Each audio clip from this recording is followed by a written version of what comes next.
Hey, everybody, welcome into the arena, a multi-platform gaming news podcast. This is episode 192.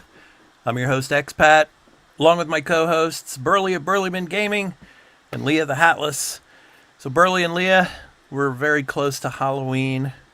So, this is our final episode before Halloween. So, I want to talk a little bit about Halloween. And I want to ask you guys, what are your favorite or probably your best memory of Halloween? Now, I was kind of a bad boy when it came to Halloween, especially when Oh, I got to like the high school, time, and in San Francisco where I lived, some of the teachers like from our school, they lived close to the Golden Gate Park area, so there are a lot of like trees and things near their house, and like in their front yards they'd have a lot of like plants and trees, and so we used to like in the middle of the night on Halloween, we'd go and teepee their houses. So if you don't know what I mean by teepeeing, that means taking rolls of toilet paper and wrapping them around the plants and around the trees.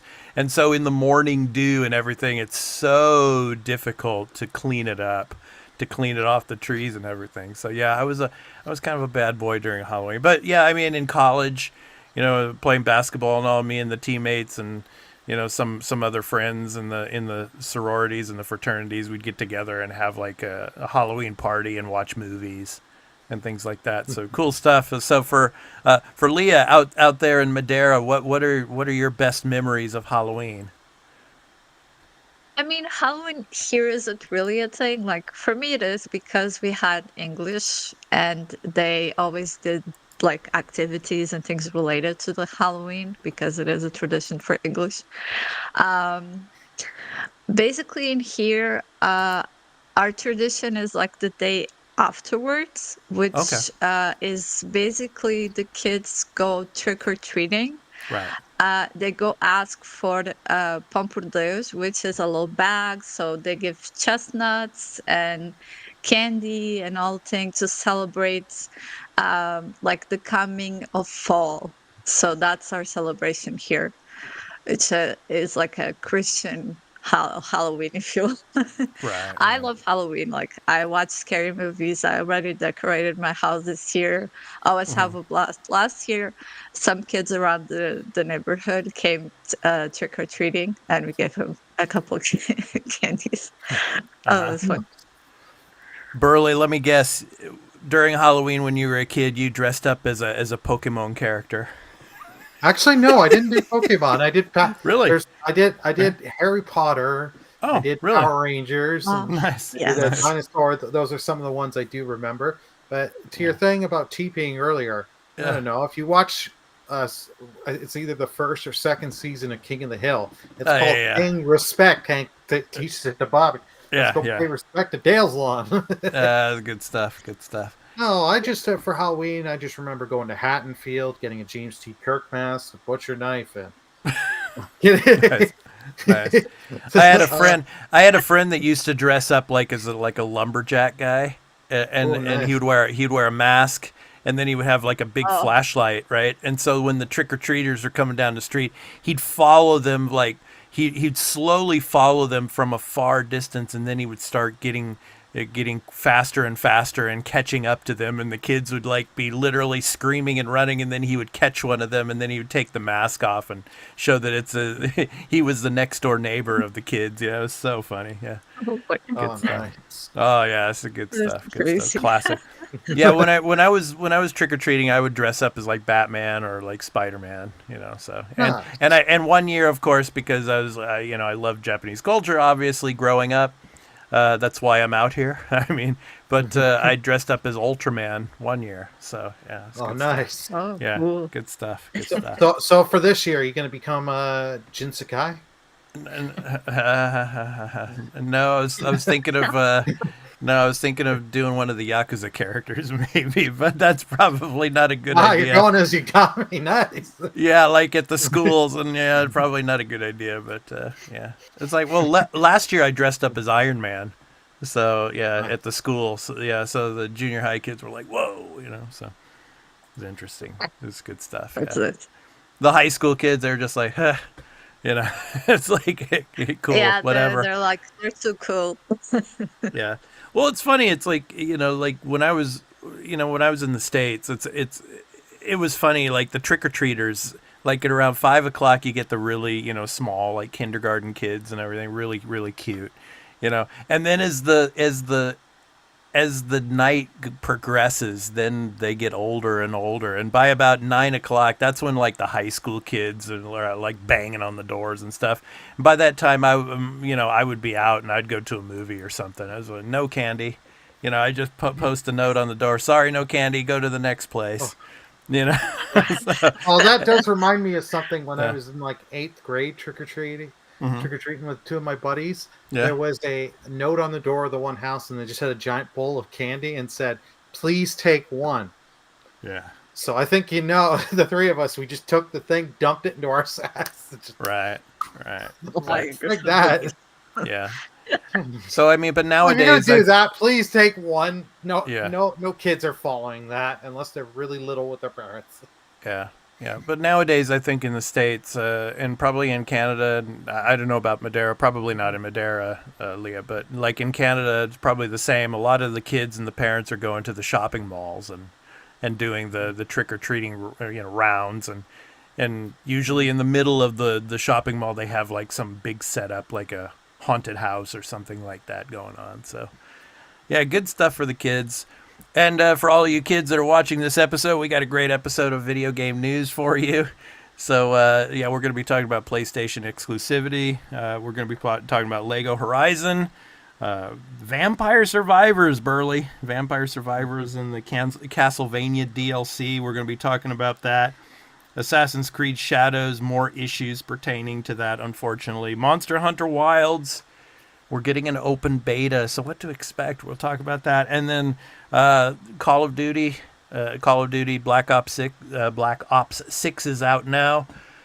So taking the Game Pass bag, so we're going to get into that and how it could affect the sales of the game.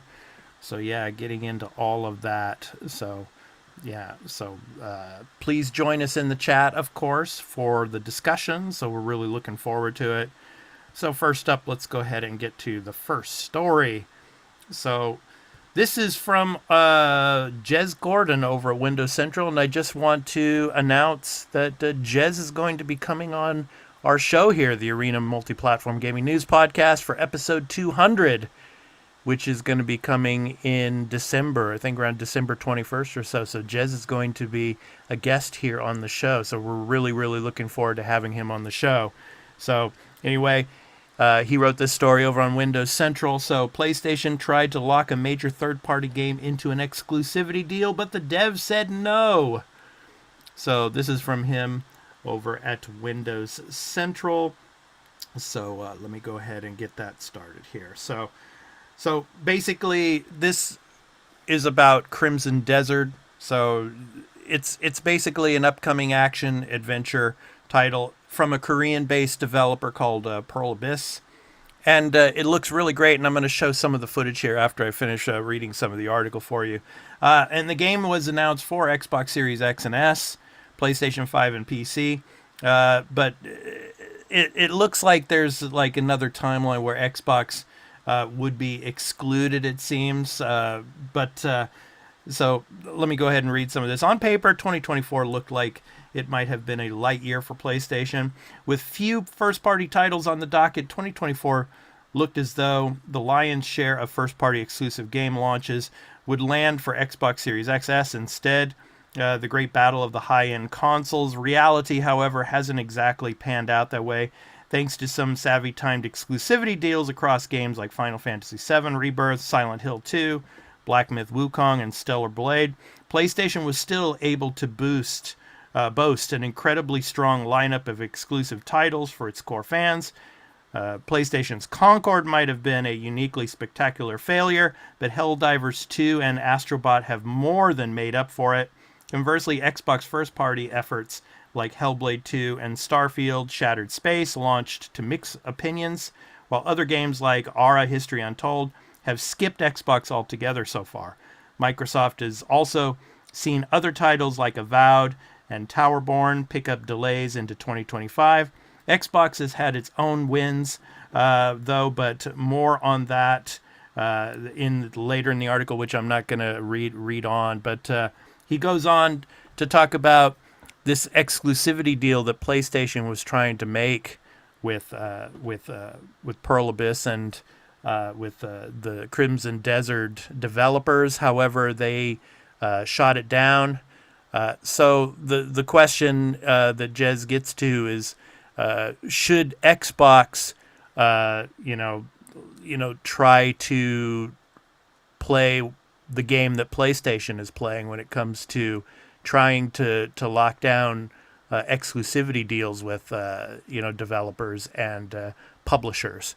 So Burley, I'll start this one with you. What do you think Xbox's strategy should be moving forward, and do you think more and more developers are going to shoot down PlayStation exclusivity offers?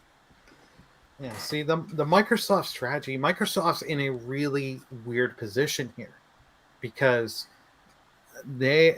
for most of they're not going off by game sales for them. Their whole thing and their strategy is get you into their ecosystem with Game Pass. That's what they want. They want the monthly recurring revenue if you keep buying Game Pass Ultimate in there. They're not going, for, okay, we want Crimson Desert to sell 15 million copies on Xbox. They'd be happy with that. Don't get me wrong. They would love to do that so they can have good sales numbers to tout around. But they have done these deals in the past. Microsoft has done these timed exclusive deals. Remember, Rise of the Tomb Raider was originally Xbox One timed exclusive for a year or 2 years. I think it was just a year, if I remember correctly. It was Xbox first, and then it came out on PlayStation after. So okay, I just want to say this is the footage of Crimson Desert. Yes, so go ahead. I don't know, if Microsoft was to go to more of these developers.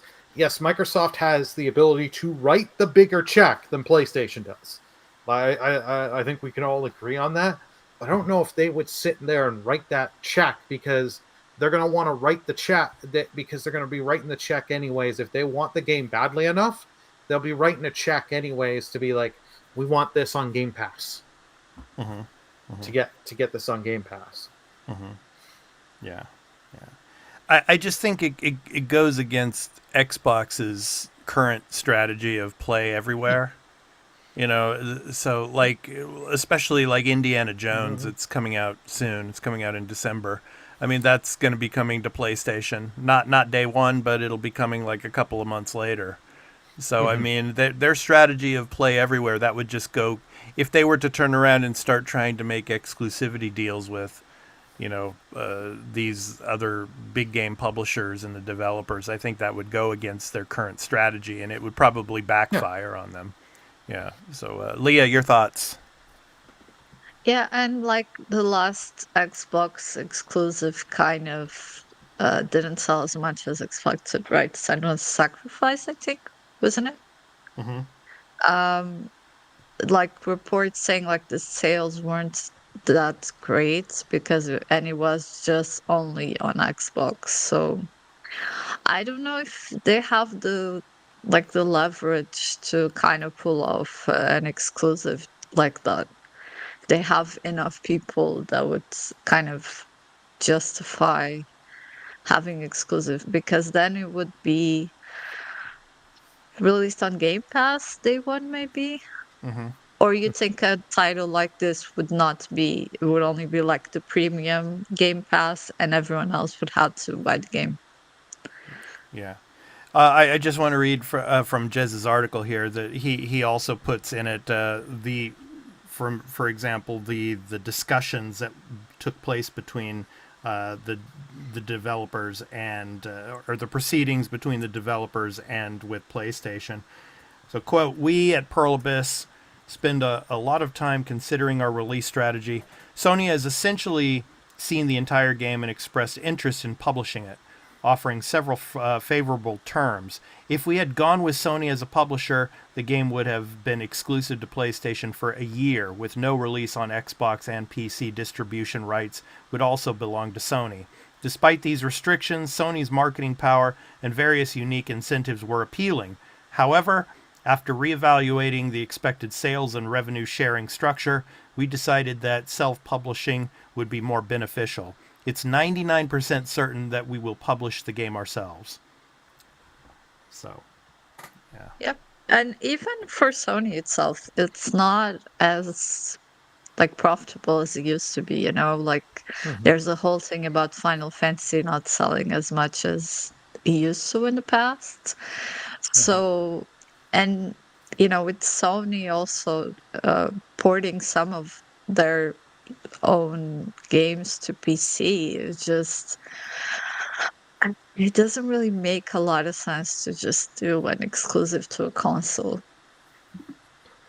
Well, With these type of games, at least. it still makes sense in the case of Sony to do this. Some of these exclusivity deals, it has worked out for them. Remember, the PS5 is outselling the Xbox 2.5 times. Yeah, 2.5 three times. or three times. Or Yeah, times. Pretty much, 3 to 1. yeah. So, and if you can get it out, you get people in there, and it's like, okay, well, if I go with the PS5, I've got, you know, their first party hits like Spider-Man 2, God of War Ragnarok, and all this. Plus, I'm getting all these games that are coming first to PlayStation. You will get people. I agree on the games not selling as much on certain games. Certain games, like in the case of Final Fantasy, but it's to do like in some of the stuff, it's like overbloated budgets, and also some of the marketing campaigns are way too much that they could cut some of these costs, and it would help. And in the case of Final Fantasy, Square has been over the last like 10 years almost, they've been delusional about their sales number. When they owned the Crystal Dynamics and with Tomb Raider, when the reboot of Tomb Raider came out, it sold like 1 million copies in a day, and they were not happy with that. They were wanting like they were like hoping for like 5 million in day one. And it's like 1 million is still really, really good. You guys need to lower your expectations and get realistic with everything. I'm just looking at this gameplay here while you guys are talking, and it's like it's a cross between like Bigfoot and a moose. Yeah. Yeah, I mean, It's very similar to like Monster Hunter, maybe. yeah, Oh, yeah. in a way, yeah, definitely. So, but this game is a lot of people are looking forward to this game coming out next year. So, It does look good. I'll be having my eye on it. oh yeah, for sure, yeah. So, yeah, good stuff. So, And there goes Wolfman Yeti. Defeated. Yeah. Defeated. Yeah. Yeah. Exactly. Yeah. So defeated. So yeah, exclusivity deals. I mean, I'm generally not for them. I mean, I can understand the strategy, but I just, I think that I like Xbox's strategy of play everywhere. But then again, I mean, from a business sense, I mean, trying to lock down a game for a certain amount of time, it can be, a negative on the business side of things, because then you can't make the profit off of the other platforms. So I just don't know. I mean, I just think exclusivity deals are an unfortunate part of the industry, and but PlayStation will continue to do it, I think, if they can have the advantage to keep it off of other platforms, so that people will buy their consoles to play these games. I think that's going to continue. So, well, you've got so many people that have the FOMO, fear of missing out. Yeah. And on some of these exclusivity deals, sometimes they're a year, sometimes they're 2 to 3 years. So you don't know on every game. So it's like, is this coming in a year or two to Xbox or other platforms? Like, some people don't know, and people have that FOMO, are like, I'll just buy the PlayStation. It's on this platform. It's worked for them, so I can't. Sony's going to keep it as long as it makes money. Yeah, well, I mean, Xbox used to do it as well. I mean, Yeah. what was it? Rise of the Tomb Raider. Rise of the Tomb Raider, when that came out, it was exclusive to Xbox for a whole year. So PlayStation Like players had to the wait for only that. Yeah. the only company is exclusive for sure and will never change. Nintendo. If you want to Oh play yeah. Nintendo games, you get a Switch. Yeah, That's it. pretty No other much. way around. Yeah.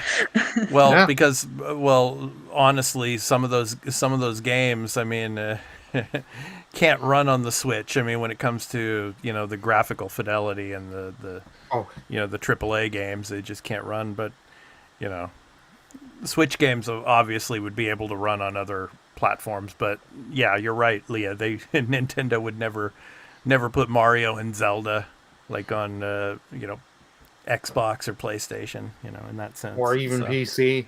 or even They, PC. they, Yeah. they will burn their company to the ground before they'd let that happen. Yeah. I could see.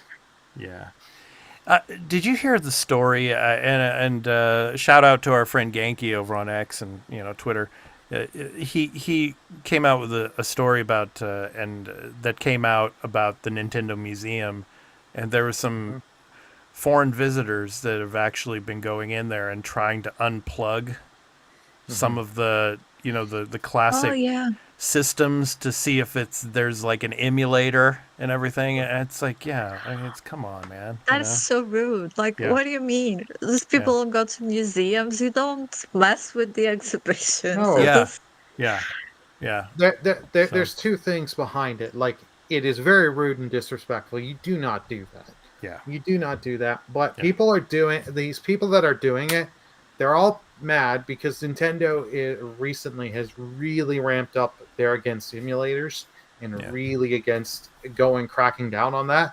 So they're trying to be like, "Oh, Nintendo, you're using emulators. You're hypocritical." It's like, I don't agree with what they're- Nintendo's doing, but don't do this whole thing of, if you get a chance to go in that museum, sit, enjoy the stuff, and in the sessions where you can play little games and stuff like that, sit and enjoy and have a great time. Yes, exactly. all they're gonna make is like they're gonna make it harder for foreigners, other people, to go, because then the Exactly. Japanese will be Yeah. very strict about who gets to Well, visit. they're already strict about certain things out here. Yeah, and that just exacerbates the situation, unfortunately. But yeah. Yeah. All right, let's go ahead and move on. So yeah, Lego Horizon Adventures has gone gold. So yeah, Yes. gone gold. So yeah, this is from over at Gaming Bolt. So I'll go ahead and read some of that now. So Lego Horizon Adventures has gone gold. The Lego adaptation of Horizon Zero Dawn launches on November 14th for PC, PS5, and Nintendo Switch. So developed by Guerrilla Games. So alongside Studio Gobo. The title adapts Horizon Zero Dawn into a more family-friendly adventure. It's about 7 to 8 hours long and sees Aloy traversing throughout the post-apocalyptic world alongside allies like Varl. So local online co-op are supported, though there's sadly no cross-play, unfortunately. So you'll still battle machines and search for Aloy's mother, with other Lego game elements like the stud counter missing. However, you can add a roller coaster to Mother's Heart with the Digital Deluxe Edition. The latter also provides additional outfits like the Bannock armor, Shadow Stalwart, and Alloy Aloy, which looks about as ridiculous as it sounds from what the article says here. So, so basically, yeah. My question to you guys is, what do you think is going to make this a must-play when it releases? Leah, I'll start with you on this one. Okay, I mean, first of all, it's Lego, so it is gonna be high quality. It's gonna be fun. It's gonna be like you can just go crazy and break everything you see. That's the fun of these Lego games. And I think like it's a family-friendly way of experiencing these stories, because a lot of times the story is very mature. It has very adult themes, and this is kind of way of banding and having a little fun and going like a trip down memory lane of these games. It's always great to play a Lego version of any story. It's just a blast. And that roller coaster just looks great. I'm gonna be Yeah. Yeah, Burley, your thoughts? honest. What makes this a must play, Burley? Well, it just to see what they do with the story adaptation on this, and because they change stuff, they make it more. They'll keep the tone a little bit, but they'll just kidify it, but make it fun, make it zany, and like this is stuff I love with the Lego games. Like in the Star Wars one that we just got for when you do Revenge of the Sith, they do, and when the Emperor is supposed to say execute order 66, he says execute 65, and the stormtroopers they just start dancing. He's like, no 66 66. Right, yeah. Like they have fun with it, and they just do, like they go with that and just have the fun, have the zaniness. And these are, these games aren't too long. They can get longer if you want to do everything, explore, get all the different blocks, all the different characters, and do the extra little mini stuff that they have in a special exclusivity levels that they do and stuff like that. Right. They're just they're a fun way, and sitting that you can do if you're playing with some people, do couch co-op and stuff like this. It's just fun to sit, and you can. This is a game you can be an adult enjoying it. You could, if you're an adult with some kids, you can have your kids play with your kids. Yeah, and stuff like that. Like, I think people are really interested to see where this goes. The one thing we did get mentioned also with this game is Silence is they're not using his voice anymore. Lance Riddick. They're not. Lance Riddick. Yeah, he passed away. Yeah, so I think it's David Keith, I think is the new voice. Yeah, or Keith David. Yeah, I think so. I think that's Keith, who they said is. So yeah. But I'm sure they're going to have, because I'm sure they did a tribute to him in Burning Shores. I'm sure they will do a tribute in this game. Yeah. Towards them. So I'm very curious to see what they do. And then if you buy the deluxe edition, you get the costumes with like Sackboy, Ratchet, Rivet, and other PlayStation characters. I'm like, damn it. I know it's just stuff, but it's stuff I don't need, but I'm going to be the idiot and that's the money for that. Your heart wants it. Yeah. My heart wants it. Yes. Yeah. So, question, what is your favorite Lego game of all time? Harry Potter, for sure. Which one? I love the Harry Potter collection. Oh, so the whole collection. All of okay. them. Yeah. Yeah, okay. the whole collection. It's so good. It's such a good adaptation. Yeah. And you still have like the logic of the story and a lot of the puzzles. Yeah. They really adapt to like you defeat the troll in the game in the same way you do it in the movie. So they have a really good eye for detail like this. Yeah. It's really good. Yeah. Obviously, I like the Star Wars and the Marvel Legos a lot. Of course, played most of them. But I think the one that's closest to my heart is when my son and daughter were growing up. Lego City Undercover. I mean, I love that. Yeah, good stuff. Yeah, so playing that with them. For me, Lego Lord of the Rings, the collection that they did back on the PS3 and Xbox 360. That was so good because they use the actual dialogue and lines from the original films, and they do some like interesting things. Like when you're sneaking into Mordor, they have a thing when for Frodo and Sam, they've got to go get these costume pieces and throw them on. It was just such a great little wacky way to do it and have all the charm and everything. Nice. So let us know in the comments, what is your favorite Lego game of all time? And from our previous story, the exclusivity situation with PlayStation, what are your feelings on that? And should Xbox take up that strategy as well. So let us know in the comments. Really interested to hearing from you on all of that. So, all right, next up, let's go ahead and move on. So let me go ahead and close this up. All right, so basically, Vampire Survivors, it's getting a big Castlevania DLC with 20 characters and 40 weapons just in time for Halloween. So Burley, I'm going to let you go on with this one. Take it away. What do you think of this here? So this story.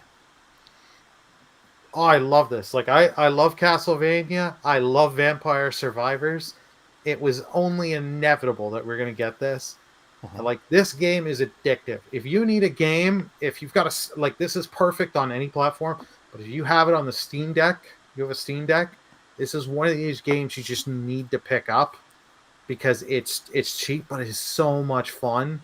And it is a great, if you need something to kill time, because there are many times say, oh, I'm only going to play for 20 minutes. And then you realize, oh shit, 2.5 hours is gone. Right. It is great, and like, you get all these classic Castlevania characters, so you get like Alucard and stuff like that, and a new map. And they said, it's very interesting, special things with this map. So the longer you play and the more you explore, there's some cool things. Getting the classic Castlevania weapons to see how they're going to interact with Vampire Survivor. Will you get it? It's got good old Richter they're showing. Yeah. So many of the characters here, and I think they're taking a few of the monsters are from Castlevania design, so it's just like it's just awesome showing that the love and attention, because all we've gotten, unfortunately, for Castlevania is just been these collections. So it's nice to see, hey, you're getting something. It's a little smaller game, but this, to go back with last week's episode, this just shows you the creativity, the charm, and that's still in the game industry, Sean Layden. Exactly. We're never gonna let it go. Exactly. No, I'm They not. also, So my question, my question though is, how could this update enhance the game's popularity? Go ahead, Leah. I was gonna say they also updated one of the characters, the original characters, Imelda. I think they upped her level of damage a bit. So they're still kind of working on the base game as well.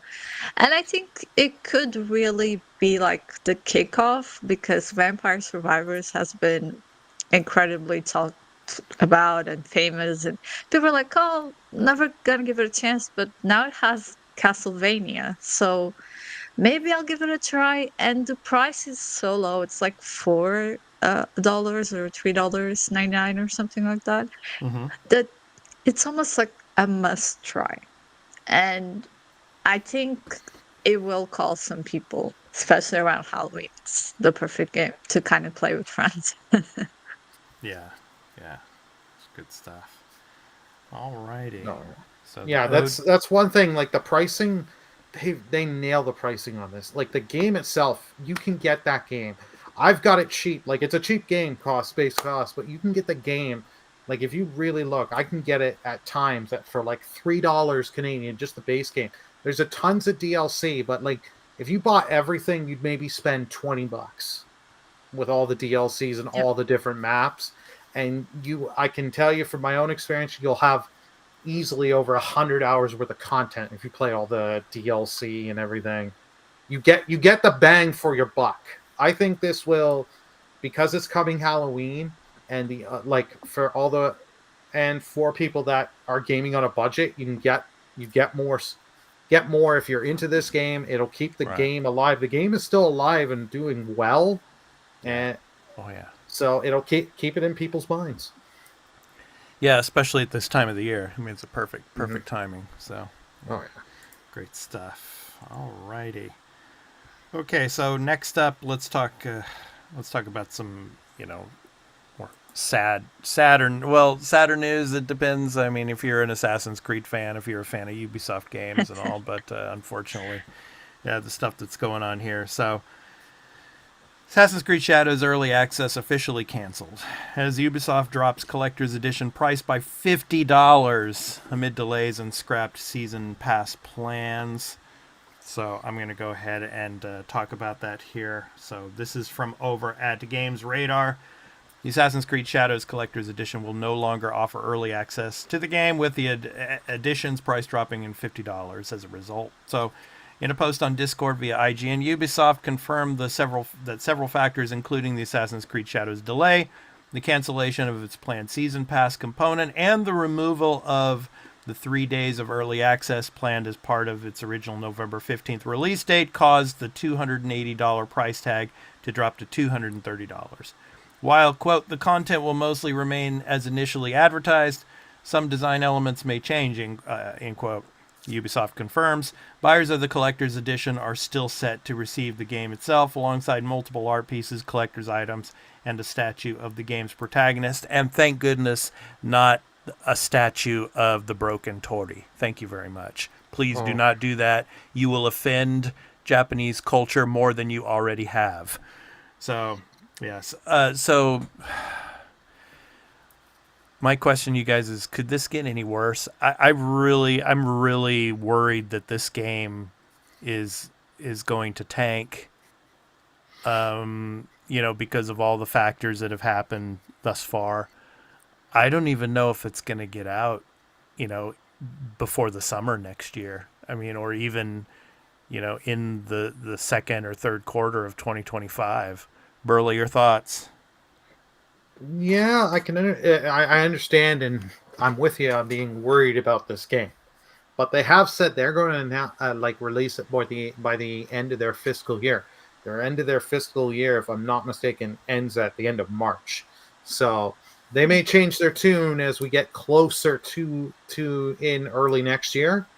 But I'm glad that they dropped the price down, because their collector's editions, these high-end collector's editions of Ubisoft, have gotten insane. Like, I have the Assassin's Creed 3 limited collector's edition, and it's over onto the right of me, and I got to grab it. I'd have to grab it through a bunch of stuff. I bought that back when that game came out, and day one pre-order, it was like 100 Canadian.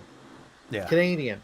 Yeah. Before this collector's edition was like 329 Canadian before the tax. So about close to $400. It's now down to $299. Yeah. It like Ubisoft they need to get reality checks in. So I'm glad they're doing that. I'm glad they're getting rid of the early access, because I really hate that as of, if you're not willing to give us more money, you miss out. And it's like, no, it shouldn't. Not fair.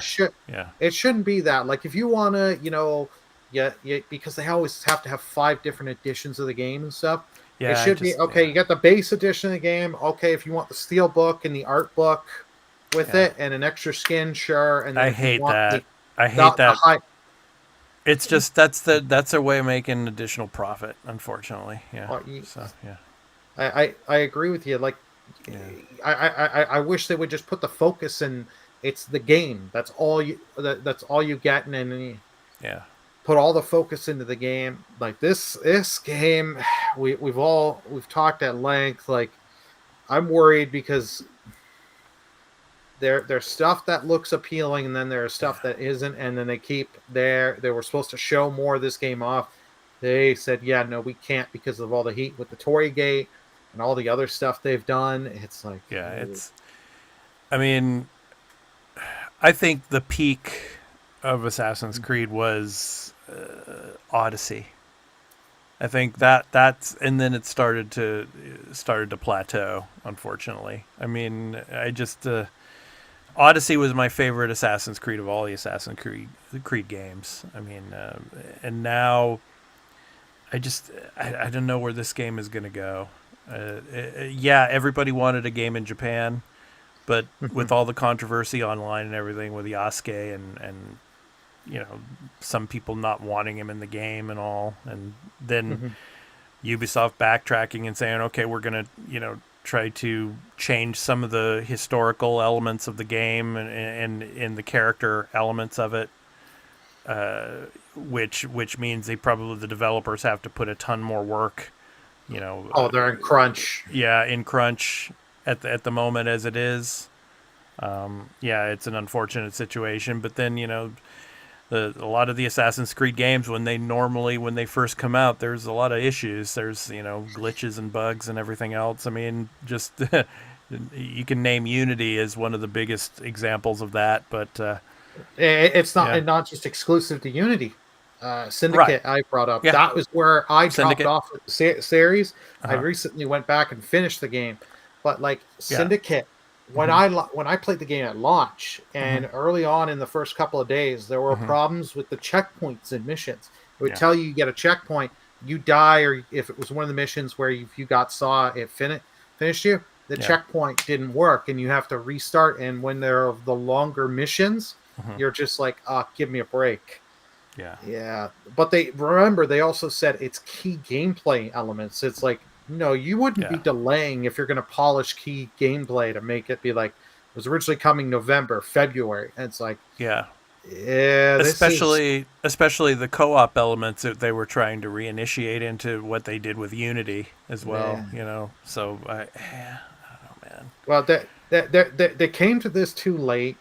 They're afraid. Ghost Tsushima beat them to the punch. Ghost Tsushima was loved and critically acclaimed, Yeah, so they're scared of that. And then having not too long after they delayed it, I think it was like the day after the Ghost Yote, of Yote, yeah, the Yote, sorry, Ghost of Yote. re- reveal. They're scared because if both games come out that year, Yeah, you can put yours out in February, and let's say Yote comes out in October. yeah, Uh, your game's going to get compared against it, and it's like if Sucker Punch does what they did with the last game and just improved a bit on it, yeah. I have a feeling Ghost of Yote is the one people are going to be talking about and being Oh like, yeah, oh "Oh yeah, my god, this was a 9 out of 10, 10 out of 10 kind of yeah, thing." yeah, yeah. Yeah, well, that's why now within Ubisoft, you've got them scrambling into trying to consider creating another Rayman game because that might spark enthusiasm into the brand again, into Ubisoft. I don't know, but Leah, your thoughts on all of this?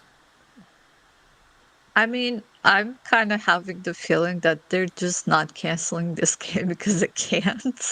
So they're just delaying as possible because that's what it sounds like. Like Yeah, because of pre-orders and so much going on and so much development, yeah, but it kind of feels like they want to give up on this project.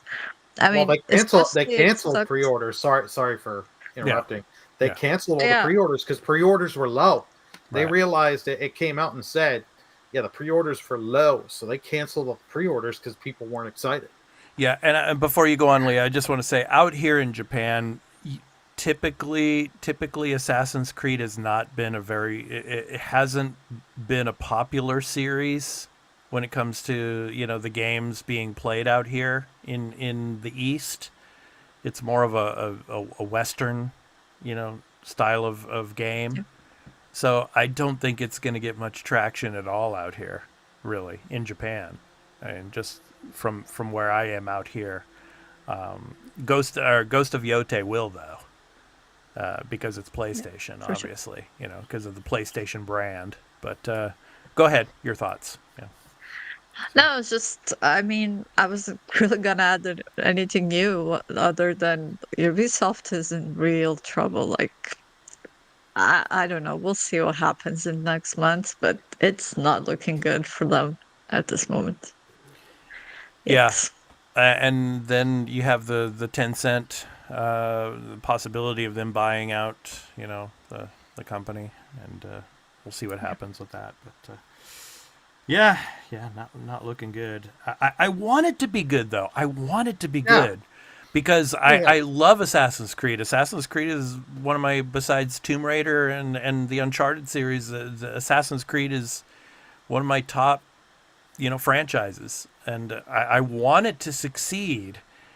mhm. It's just, but with all the negative publicity about it and all, and what they've shot themselves in the foot when it came to the cultural situation with the Tory Gate and all. I Mhm. mean, that it's just, I want the game to succeed, but all these other outside factors have just, yeah, made this game, unfortunately, a game that could, just be be a bomb when it comes out. I hope not. I mean, I want Well, it to be good. Yeah, go ahead, Burley. Yeah. I want it to be good too. I love the series because this series started out when I was in high school. Loved it in through my high school years and college years. I loved it, and then it just they screwed around for a while and just they did some bad decisions and then went up and down. They've ruined the brand of Assassin's Creed. And then the problem is they're like, oh, we're taking this back. But then in this, and polishing and getting things ready, but then they're saying like over the next 10 years, they want to get like 5 more Assassin's Creed. It's like, what are you doing? Like, worry about the one that you've got close to the chamber that's coming out. You don't Yeah. need to be milked, because that's the thing. Ubisoft has milked Yeah. this series to death. But didn't they have like a not an I think it was like a VR or a cloud based Assassin's VR one. Creed called like Initiates or something like that. Yeah. Yeah. It was supposed to come out, and that was supposed to be one where you could go to many different timelines, many different areas of the world and things like that, and play as an Assassin's Creed character or something like that. I was really intrigued by that when they first announced that, but nothing seems to have come of that at all. I don't know, but Yeah. yeah. So Oh, let us know in the comments what do you think of the Assassin's Creed Shadow situation. With the situation with the pre-orders and all. Let us know your feelings, and are you still going to play Assassin's Creed Shadows when it eventually does launch? So please let us know. We'd really like to hear from you on that. So, all right. So next up, this coming Monday, we got a big beta test coming, Burley and Leah. So, Monster Hunter Wilds open beta. So yeah, really excited for that. So, my question to you, as we start talking about this, what platform would you play it on? Would you play it on the Switch or would you play it on PlayStation? Burley? I ain't playing this on the Switch. The Switch will explode. I have. I actually, this is a game. Leah, this is your chance to do a force choke. You can do a force choke There, on Burley this Burley. time. Yeah. There. Thank you, Leah. Die. Die. Yeah. Ah, ah, ah! All right. Uh, Our force choke moment of the episode, yeah. So yeah, for all of you new viewers, yeah, Burley, he likes to do like the Darth Vader force chokes on Fubu or on Carl, never on me, of course, because because if I was force choked, this show would not exist. So Yes. yeah, and Leah, yeah, she's exempt as well. So usually. So. But anyway, Leah, what about you? I'm a nice person. Would you play this beta on the Switch? Yeah. Yeah, I think it looks fine. Like usually works well on the Switch, so I'm kind of curious to see if how it performs. So definitely the Switch, because PlayStation, it's a more powerful console. You know how it is. Like, I'm curious to see how it goes. Because let's not forget they did like a special Monster Hunter version of the Switch, I believe. Yeah. In the last game of the franchise. So Yeah. we'll see. I think I'll go for the Switch for sure. Let me read from over a shout out to Gematsu. So this is what they say here on the article, Gematsu. So Capcom will host an open beta test for Monster Hunter Wilds from October 28th to the 30th for PlayStation Plus members on PlayStation 5. Then from October 31st to November 3rd for PlayStation 5, Xbox Series, and PC via Steam with crossplay, the company announced. The company also released the 5th trailer, which I'm showing here, for Monster Hunter Wilds, dubbed The Black Flame, which introduces the surroundings and inhabitants of the new oil well basin ecosystem, including the mysterious monster known as the Black Flame. So, even more new monsters living within the region and the local craftsman village Azuz. So, anyway, Burley, what are you expecting from this beta test? I'm expecting just to get access to one of the wild areas that they're going to give you, and just see what different biomes in that wild area we're going to get. and what variety of monsters, and a little bit of this whole oil mechanic. That's the new thing for this one, Mm-hmm. and um, seeing how it works. And like as they showed you in this briefly for a second, there were like machine kind of traps of one just like a presser going out and hitting the monster. So Mm-hmm. seeing if we get any of that kind of stuff, how the whole little if they do anything new with, I forget what they call the cats in the Monster Hunter games, Yeah. but see if the cat companions, if they can do anything else other than healing you and giving that small attack boost kind of thing, Mm-hmm. Mm-hmm. and seeing if there's any new kind of weapon types or they do anything new for the combat that you yourself can do. Mm-hmm. Mm-hmm. Mm-hmm. Leah, what are you expecting from the beta? I mean, above all those things Burley said, probably some bugs, some strange things happening Yeah. because it is a beta, of course. So we gotta also keep that into the expectation. Right. But Right. yeah, I'm kind of curious to see how the strategy in play, like how we're gonna capture the monster, the weapons, what's the strategy there. So that's kind of my take on it. Okay. All right. All righty. Okay. So let's go ahead and move on. So, are any of you playing Call of Duty Black Ops 6 yet? Playing the campaign? Not yet, no. Not yet. No. No. Leah, have you ever played a Call of Duty campaign? I played the Cold War, I think, Okay. like ages ago. Okay. That's the Yeah. one. A Okay. little bit. Yeah. I was terrible at it, but I played. Yeah. Yeah, I've always tried playing the campaigns like in the most difficult level, and it's like every Oh, veteran. Oh. veteran, yeah, and every 2 seconds, yeah, dude, I'd fall, yeah. And then you get the So, good old Winston Churchill chit quotes and all that.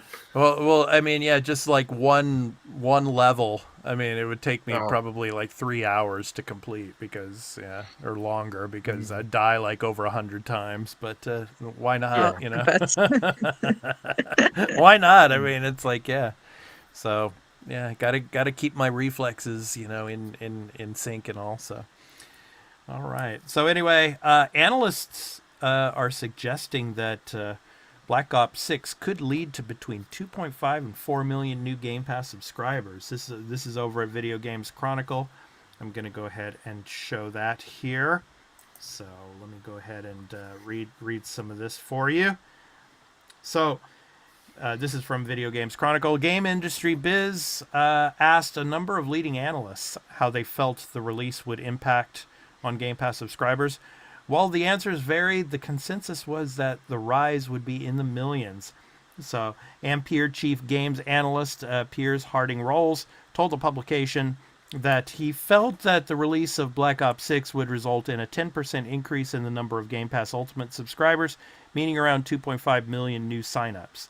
He notes, however, that, quote, a good chunk, end quote, of these won't be entirely new to Game Pass, but will instead likely be upgrading from Game Pass Core or Game Pass Standard, neither of which offer Black Ops 6 on its release day. Wedbush Securities managing director Michael Pachter said he believed Xbox could see as many as 3 to 4 million new Game Pass Ultimate subscriptions as a result of Black Ops 6's release, but warned that he also predicted around 6 million fewer traditional sales of the game, given that numerous existing Game Pass Ultimate subscribers will want to play it too. Pachter said the deal was, quote, good overall for Microsoft and for consumers, end quote, but noted that, quote, the headline will say, Call of Duty sales are down, end quote. So, my question to you guys as I get in here. So, yeah. How do you think this might impact the subscription service for Game Pass and the game overall when it comes to sales? Burley? Well, I think this is going to give that quick surge of shot up of subscribers or people going from the standard core to ultimate. You're going to have a fair amount of people do that because they're going to want to play Call of Duty, and it's a cheaper way to get access to Black Ops 6. Mm-hmm. And you'll get some people that will be like, oh, I want Black Ops 6. I don't have Game Pass, but I have a PC or an Xbox. Go there. It's just, I don't know how many of those people will stay. There'll be a few that will stay, but I think the most people that are going to sub in for Call of Duty will play for the first bit, a month or 2 or 3 months maybe, and then just unsubscribe. Because they're like, I've beaten the campaign, I've played all the zombie maps, I've played the multiplayer 100 hours or whatever. I got my fill. I'm good. Do you think it would be safe to say that this could be the first year that Call of Duty sees not as big of a return as normal as they normally have each year when it comes to the sales of this title? What do you think, Burley? Yeah. On Xbox, 100%. Xbox sales are going to go down on this. Because I know people in Discords that have Xboxes, and they're like, sweet, I just buy Game Pass. I don't have to spend $100 on Call of Duty. In the case of for Canadians like me, it's like, oh, I don't have to spend $100 for Call of Duty. I can spend $20 a month. I get Call of Duty and plus all this other stuff. So you're going to get people that like Xbox will go down. PC side, it will go down. I don't know how much on PC side it's going to affect, because there's still going to be people that are wanting to buy it through Steam and not have to go through the Game Pass app on Windows. But like PlayStation, it's still going to sell the same amount, like close to the same amount as always. Yeah, I mean, that's one thing about what we were talking about earlier with the exclusivity stuff. I mean, play everywhere. So Xbox is still going to make a ton of money off of sales for from the PlayStation side, as well as PC. So, Leah, your thoughts? I mean, they're correct, because instead of buying a full game for 80 euros, which is the price in Portugal, you can just get it for 17.99, and you get the game and a whole bunch of games. So yeah, I agree that in terms of Xbox, people are going to prefer the Game Pass instead of buying the full game. But just like Burley said, for example, in here, we don't have a lot of market for the Xbox console, so it's mostly PC and PlayStation. So perhaps in Europe, like, they're still gonna make a big number in sales due to those being like the biggest platforms. What's your prediction for the Switch 2? Do you think the Switch 2 would be able to play these Call of Duty games well? Absolutely not. Oh, wow. I don't really see the Xbox, like, Call of Duty on the Switch. Well, I think the player base as well. I mean, probably wouldn't be really into these types of different. games. Yeah, but I mean, out here in Japan, I mean, most people play Call of Duty on mobile. So I mean, I just don't Yeah, I was think gonna it say. would sell well out here. I mean, even if it were on the Switch, I think not many players, especially with the age of the gamer. You wouldn't have parents willing to buy a game like this for their children, especially with the graphic nature and the war type of setting and atmosphere. Yeah, But, when I think Nintendo Switch, I don't think a Call of Duty. yeah. Those things don't really match that well. Yeah. But that's the thing. I mean, we just don't know. I mean, that's another story, and we'll be getting to that, I'm sure, in the weeks and the months to come when we finally do get the Switch 2 announcement. Come on, Nintendo, go ahead, do it. I mean, let's do it. They're gonna make us wait until April. Like, let it go. It's not gonna be this year for sure. You don't think it's going to be this year? Okay, maybe the Game Awards. No. Yeah, no. I wouldn't. I think we're getting the announcement soon enough for the Switch 2. Before It's Christmas. Whether or not before Christmas. it'll be before Christmas. It's just whether or not will they do a thing before the Game Awards or at the Game Awards. You never know. But I think the next Switch, they will have some of these Call of Duties ported over. The sales over in North America, I think it'll be okay, because you will get the novelty. Because I know people that buy games they only buy them on the Switch because of the factor of I can have it portable. So I'm willing to accept the technical limitations Yeah. of buying it so I can have it portable. There's a lot of Yeah. people like that, and I've talked to a lot of people on that. Yeah. So it'll sell, but it's just it's not going to be like let's say It'll- like the PS4 version sells 15 million. You're only going to get like 1 million on the Switch too. It'll sell better on like the ROG Ally and like the Asus and things like, or the Steam Deck. Yeah. So yeah. But anyway, getting back to, we're kind of shifting away from the topic here, but I mean, Call of Duty itself, I think we're going to see a drop in sales numbers due to Game Pass. I think that's inevitable. I mean, with it being on Game Pass, so. But it's still going to make a ton of money. So, I mean, it's like, yeah, especially on PlayStation, it'll make a ton of money on PlayStation and on PC. Oh yeah. So, alrighty. So, yeah, I'm looking forward to playing the campaign, but I'm not looking forward to the download. It's like, yeah, How, I mean, how big is it? what is it, Burley? Like over the campaign alone is like over 50 gig, right? 60 or something. Yeah. I know on PC someone told me for like the campaign and some of the stuff it's like 80 gigs. Yeah, or something. For Black Ops for just like Black Ops 6 stuff it's like 80 something gigs. If you add Warzone and all the other stuff, parts of Warzone and past Call of Duties, that's where it balloons up into the like 300 something gig. But remember the day when you didn't have the option to only download the campaign? You had to download all of it, and it was like close to 200 gig or something like that. Yeah, I mean, but the thing is, we're not used to it. Look at it's not just Call of Duty. All these other games are so big, like Final Fantasy 16 with all the DLCs. It's 111 gigs on the PS5. Crazy. Yeah, it's like Rebirth was 100 and something gigs. Like a lot of games, these bigger games, you have to get used to them being big size. That fact alone, Leah, you would not play it on the Switch because there's no way in hell you're going to have that much storage space on a Nintendo Switch. Yeah, unless Nintendo has something up their sleeve for the Switch too. It's like, you can have a 2 terabyte card you can put into this thing. Yeah, so it's not. They're like, why? Why do you need so much memory to play our wonderful games? Like Tears of the Kingdom doesn't take that much. Oh no, not at all. All right.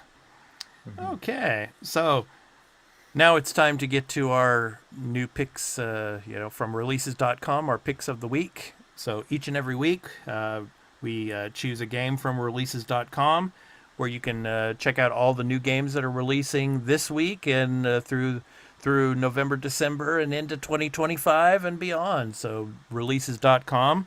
So you can see the ticker for October 28th through November 3rd. So www.releases.com, where you can check out all the new releases. So our picks of the week, and actually, Burley, you and I, we have the same game that we're picking this week, so I'll let you read it, but Leah is going first because her game comes out earlier. So, Leah, what is your game? What is your pick of the week? My pick of the week is Life is Strange Double Exposure. Hey, that was my pick a couple of weeks ago. That was because of early access. Early access, yeah. So go ahead. Yeah. October 29. So Max attends university and discovers that her closest new friend, Safi, dead on the snow, murdered. To save her, Max tries to rewind time, a power she's not used in years. Instead, Max opens the way to a parallel timeline where Safi is still alive and still in danger. Max realizes the killer will soon strike again, in both versions of reality. With her new powers to shift between two timelines, can Max solve and prevent the same murder? Well, I picked because it comes out this week. Yeah, in October 29, Xbox Series X, PC, and PlayStation 5. And because I really enjoyed the first game, and I'm really curious to see where they take this, because we are now dealing with parallel timelines. Right. So before it was just like Max trying to kind of avoid the the obvious choice, and she was kind of in denial. But here it Right. seems like it's a bit more complex. Yeah. So I'm really curious to see how they're gonna do this approach. Yeah, and I don't know. Remedy also had some influences on this game as well. So yeah, I'm excited to see that in the game as well. So, Which is something good because Remedy is kind of cool like this. very Oh. very cool, very cool. Yeah, yeah, And come on, you gotta pay homage to True Colors. We need another LARP chapter. yeah. It was the best chapter. sure I do. love True Colors was so good, but that was the best chapter. Like I want to go back to that game, have a save just before that chapter, Yeah. and replay that chapter again. Yeah, it's good stuff. It was that good. Yeah, yeah. That game, Quantum Break, that was a really cool game, and that had the Remedy influences and all. So yeah, I'm excited for this game. I really am going back to playing Max again. So going back to her character and where she's been since the original game. Yeah, Yeah. really excited for it. So yeah, it says the 29th, but in the trailer, but yeah, the 28th. So where you are in the world. So all right, Burley, you and we have the same pick. So take it away. What do we have this week? Well, our pick is Dragon Age: The Veilguard. Yes. From storytellers at BioWare comes Dragon Age: The Veilguard, an all-new single-player fantasy RPG experience. This bold heroic is built to deliver on what the series is best known for: rich storytelling, fantasy, world-building, companions, and fellowship, and the world where you matter. In Dragon Age Veilguard, you'll embark on a quest to face powerful elven gods and stop the destructions they're unleashing on the world. You're known as Rook, battling on the front lines alongside a compelling cast of companions with individual storylines and motivations. In true Dragon Age fashion, with companions and central to the experiences, Rook must rise up, rally your crew, and forge relationships to become the unexpected leaders others believe in. And it's coming Thursday, October 31st on Halloween to Xbox Series, PC, and PS5. And they have said they said months ago, Yeah. that this game is Steam Deck verified. Yeah.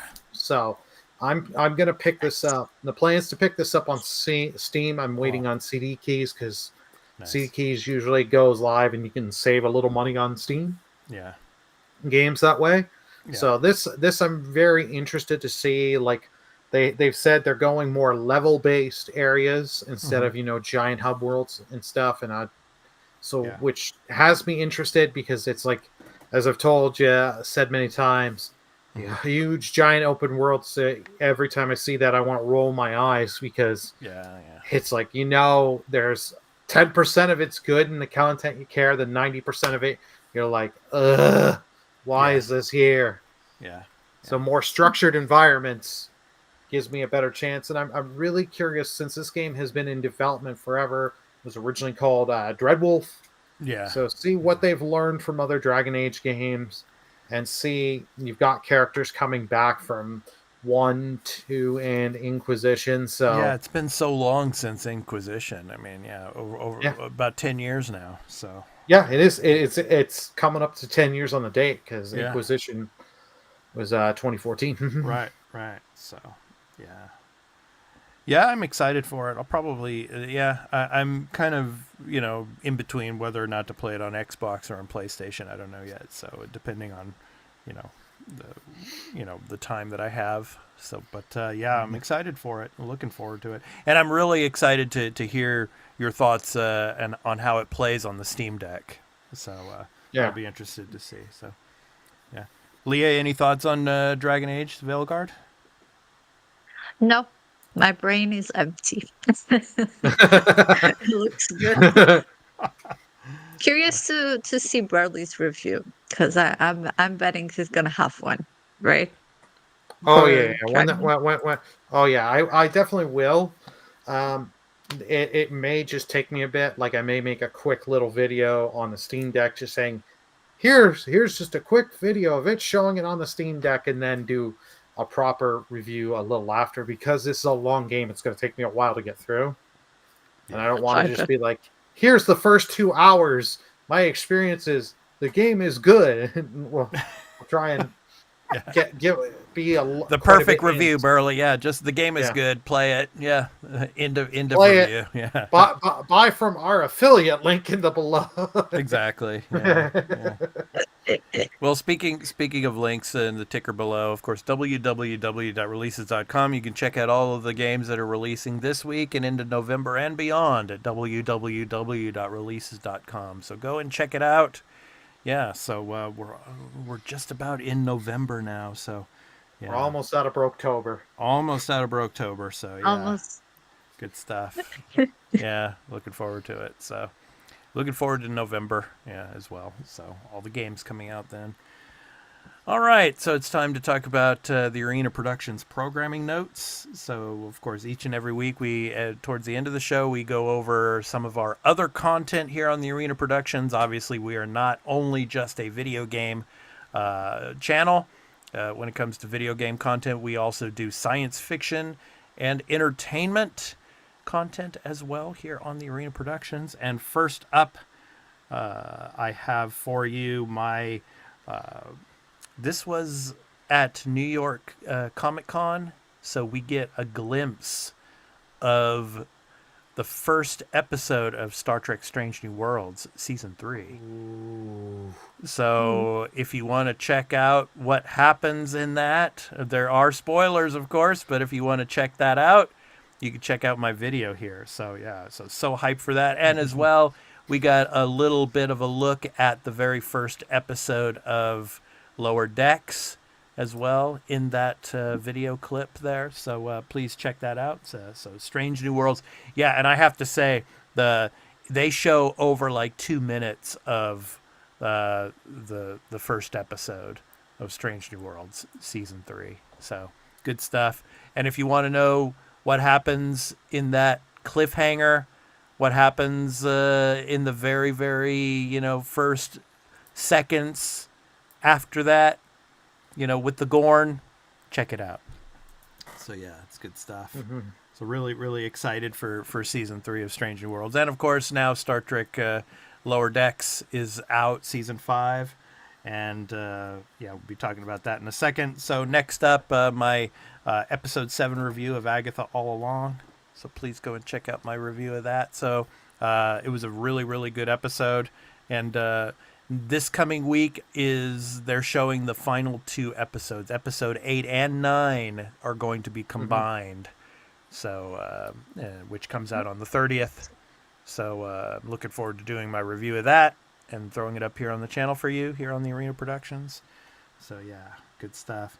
And finally, yes, Star Trek Lower Decks, the first 2 episodes of Season 5, and boy, oh boy, it's off to a fantastic start. Please go and check out my review of the first 2 episodes of the season. So really, really good stuff over there. Yes, on Lower Decks. So it's just picked up where it left off, Burley. And Leah, I really, really highly recommend this series for you. Unfortunately, this is the final season. But yeah, great stuff nonetheless. So. I mean, it's perfect for me because I like to binge watch shows. I actually don't like to wait for the little breaks it has. So like now is the perfect time for me to start watching Lower Decks because I can just Yeah. watch it all. But just on my personal side as a content creator, I hate when they drop the entire season right away, because I want to do I want to do episode by episode reviews, and then if they drop like the whole season at once, it's like everybody's watching and binge watching it, and so then I can only put one video out for like the entire season review. Whereas I like what they're doing at Paramount Plus with this because it's a weekly thing, and so I can put out more videos to show. So yeah, great stuff. So Burley, any comments on Lower Decks? Yeah, did you watch the first No, two episodes? Yeah, I have not. I've been not planning yet. to either watch them tonight or tomorrow. Yeah. I cannot wait because the show is always good. Oh yeah, it's good stuff. And like I've been tempted because I did hear that about the Strange New Worlds for season 3. Yeah, Just showing you like 2 minutes, and it's like I yeah, want to see, but I don't want to see. It's torture. yeah. Well, the thing about the content that I put up here, I because obviously if I show the video, Yeah. I'm going to get a copyright claim from Paramount. Mhm. So Yeah. I just put the images, like slideshow images of it. But nonetheless, I mean, check it out. I mean, it's and go on YouTube and check out the clip of the first couple of minutes because it's really intense. So that's all I'll say about it. But yeah, great stuff. So that's what's going on here on the Arena Productions. So thank you all for all of your support and watching our videos here. So I really appreciate it. So thank you so much. And we're looking forward. Like I said, Agatha All Along will be finishing this coming week. So I'll be putting up episodes, the 8 and 9 review a day or two after it releases. And then episode 3 of Lower Decks is out later this coming week as well. So I'll be doing that. And we did get news, and Burley, you dropped it on the Discord, of course. The Lara Croft Netflix series has been renewed for season 2. So that'll be interesting to see where they go there with that one. So I'm happy to see that that's happening. And later on, I think in November, we're getting Arcane season 2. And that's going to be awesome. And we're actually getting merchandise over here at Uniqlo here in Japan. Oh. We're getting the T-shirts for Arcane. So I'm going to pick up a few. So I'm really excited for that. So yeah, I'm excited for the Arcane series as well. So it's really, really good. So and the animation style on it is just amazing. So yeah, and that's one thing I wanted to say about the Lara Croft series is the animation in it.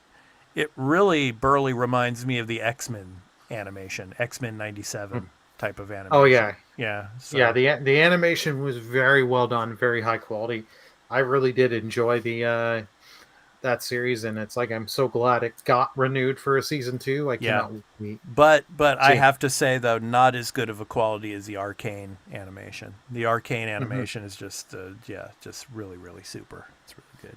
Not to say the Lara Croft animation is bad. No. But yeah, the Arcane is just it's at another level. Yeah. So it's great stuff. So alrighty, so that does it for our programming notes.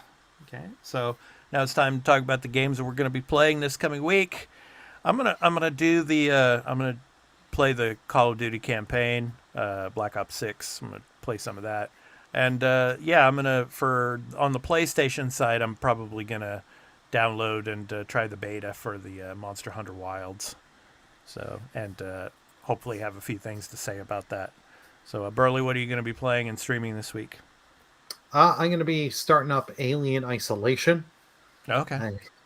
So because I just finished Silent Hill 2 remake, so I'm gonna try and see if I can beat that before the end of October. I know it's not too long, so I'm very curious to see. And since we got the announcement earlier this month that 2 is in development, so can't wait to see this. And with having seen Alien Romulus earlier this year, I'm in the Alien mood. Nice. Yeah, I have yet to see that. I'm looking forward to seeing Romulus. Yeah, I can honestly tell you, if you love the first 2 Alien films, you will love it. Nice. Yeah, I'm looking forward to it. So yeah, and all the face huggers. Yeah. Oh yeah, I heard about that. All I'll say is that scene with all the face huggers is the best scene in the movie. Okay. That is worth the price of admission alone. Nice. Leah, have you seen it yet? Have you seen Alien Romulus? I have not, but Yeah. uh, knowing that it's like the first movie, which is my favorite, that's good news. Nice. That's really worth it. Nice. Um, So what are you going to yeah. be playing, Leah? Playing in this week? So this week I played Killer Frequency, which is a short, like story-driven game where Nice. you are a radio host, Oh, nice. and for nights you turn into the 911 operator, Oh, and you really? have to kind of help people survive. And Nice. if they survive or not, it kind of impacts the story, and it's really cool. So it's a perfect pick for Halloween, if you want to pick that game. Nice. I've also been playing The Darkest Dungeon. I Okay. got it. Like the Switch was doing like a Halloween sale for spooky games. So the So original I've Darkest Dungeon. Yeah, the first yeah, game. the first one. Nice. It's punishing. Like for Yeah, those yeah. poor men just go mad in those dungeons. Like there's nothing I can do. I have Yeah. the rotten luck. Like in one mission, I'll give them food and torches, and I'll finish the dungeon with a lot to spare. And then there's another one that I'd like, I'll be fine. I'll just give the bare minimum. And like they run out of food, they run out of torches. It's like, oh God. Yeah. But so far so good. I think I completed most of them. So, but it's a really good game. I really enjoyed that one. Nice. Yeah.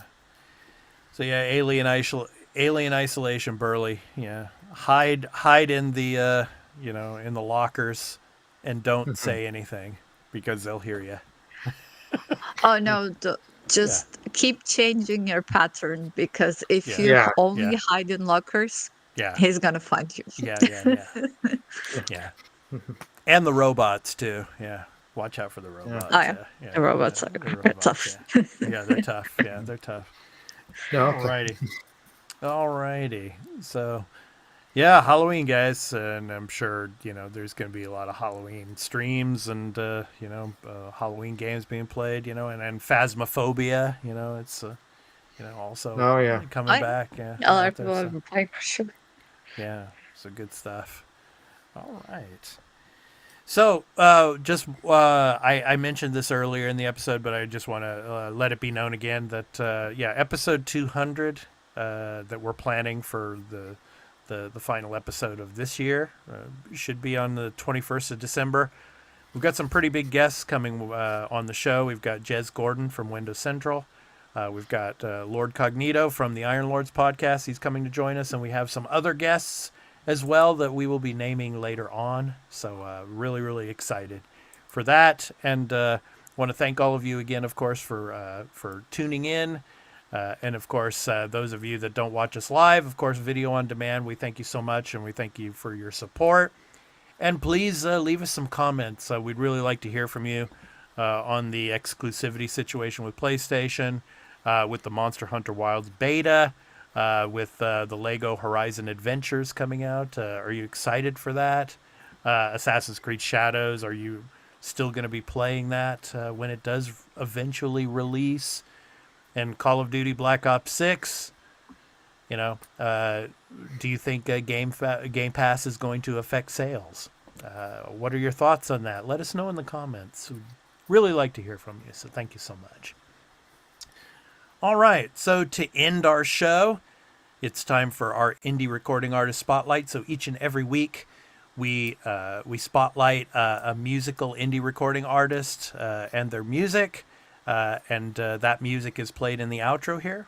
So this week, our spotlight is on Jordi Dalmau. I'm sorry, Jordi Dalmau is a Barcelona-based composer who specializes in audiovisual work since the early 1990s.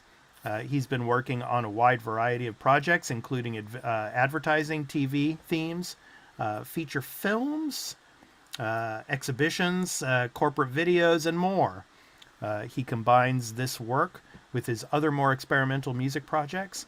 seeking new directions in acoustic improvisation mixed with electronic sounds, from the title song of his album called Liberty. So this has been The Arena, a multi-platform gaming news podcast, episode 192.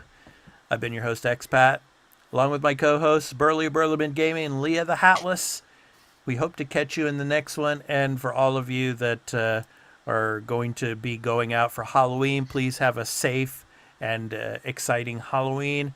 And we hope you enjoy all of your Halloween gaming.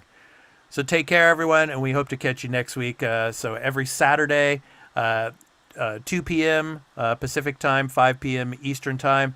And next week on the Pacific and the Eastern times, it will be our last daylight time.